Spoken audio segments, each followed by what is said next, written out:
Bonjour à toutes et à tous, donc je vais vous présenter le projet de résolution de Camelot Junior qui avait pour client Madame Daniel de l'Institut Pascal et pour responsable pédagogique Monsieur Landreau. Les développeurs étaient Monsieur Etex et Monsieur Itzim. Donc pour donner un petit peu le contexte, il faut savoir que le laboratoire LabSco, qui est un laboratoire de psychologie sociale, cognitive et sociale basé à Clermont-Ferrand, souhaitait faire une étude de comportement entre l'humain et le robot.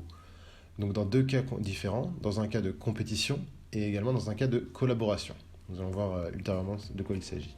Donc pour cela, comme support, nous avions Camelot Junior, donc qui est un jeu de construction, une sorte de casse-tête pour enfants, donc présenté comme vous pouvez le voir sur votre gauche, donc d'un support avec différents blocs à placer de façon à créer un chemin entre le chevalier et la princesse, avec différentes configurations initiales et différentes pièces à disposition.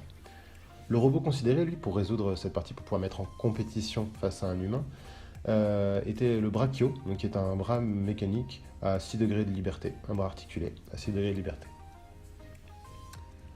Le produit Goldbar est codé sous ROS, donc qui est un système d'exploitation qui a des fonctionnalités et des outils facilitant le développement pour les applications dédiées à la robotique. Donc nous allons voir un flux d'images qui va venir et une commande de robot au final. Donc il va y avoir la détection des pièces, de l'environnement, la résolution donc, des puzzles, puisqu'il faut trouver une solution à chaque puzzle, et une partie commande du robot. Pour ce qui est de la détection, donc, elle va prendre un flux d'images et va pouvoir permettre de renvoyer en fait, des coordonnées dans le repère du jeu.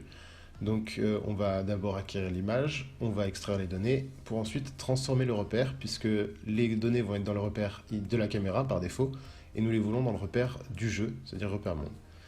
Voici un exemple de différents repères que l'on peut détecter, donc chaque repère de chaque pièce avec son marqueur, et également le repère du jeu qui est mis sur la feuille blanche ci-dessous. Pour ce qui est de la résolution, les coordonnées dans le repère du jeu donc, sont transmises par le bloc détection, et enfin, il va permettre de renvoyer la pose initiale et la pose finale de la pièce considérée, c'est-à-dire la position dans l'espace. Donc nous allons rechercher d'abord une solution du puzzle, pour ensuite indiquer la pièce à déplacer, et enfin vérifier s'il n'y a pas d'erreur. Donc s'il n'y a aucune erreur, tout va bien, nous envoyons la pose initiale et finale de la pièce considérée, et nous recommençons avec les nouvelles coordonnées dans le repère du jeu qui sont fournies. Si une erreur est détectée, on revient à l'étape indiquer la pièce à déplacer. Un exemple ici de résolution des puzzles où on voit une configuration initiale dans la partie supérieure et une solution dans la partie inférieure, avec les pièces à disposition et autres. Pour ce qui est de la commande du robot, donc nous allons avoir une pose initiale et finale transmise par le bloc précédent de résolution, et ensuite appliquer une action sur le robot. Donc pour ça, il va falloir planifier le mouvement, il va falloir également gérer les collisions, et bien sûr, étant sous ROS, une certaine maîtrise de l'envoi des commandes.